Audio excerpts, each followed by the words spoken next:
So Steve Nash and the Nets have mutually parted ways, which is basically just a nice way to say that he's fired. I honestly can say I did not see that coming this quickly.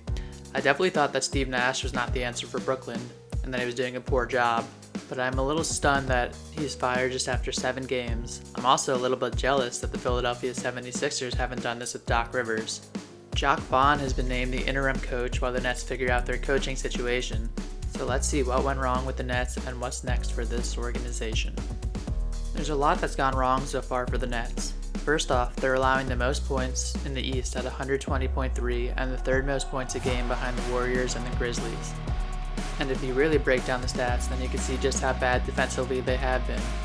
Shout out to StatMuse for this on Twitter. Ben Simmons has been the opposite of aggressive, averaging just over 6 points a game. The Nets also haven't been fully healthy, which have hurt their team. And oh yeah, Kyrie Irving yet again has been a major distraction with his off-the-court comments.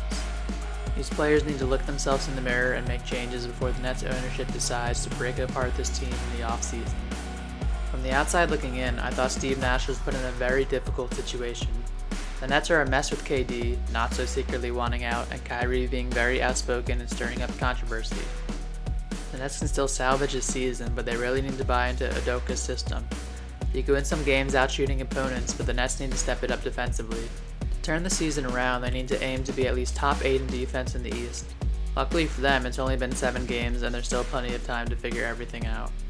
When I was preparing this video earlier, I was going to go over all the candidates that would be good options, but now since time has passed, it appears that Ime Udoka is going to be the next head coach.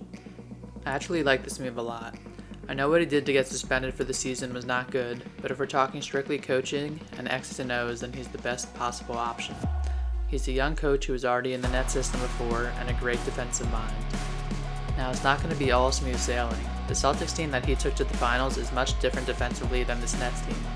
The Celtics had long wings like Tatum and Jaylen Brown, big forwards who could switch like Horford, Grant Williams, and Rob Williams, and a defensive player of the year in Marcus Smart. The Nets team is night and day compared to the Celtics team. Yes, you have Ben Simmons who's a good defender, and Claxton who has some good length, but probably needs to add a little bit extra muscle. What I'm trying to say is that while I like this hiring, leaving morality behind of course, the Nets fans should not expect this struggling defensive team to turn into a top defensive team out of nowhere. If they can get to the middle of the pack, then they should feel good about their team moving forward, given the top offensive talent that they already have. Let me know what you guys think about this hiring, and thanks for watching. I'll catch you next time.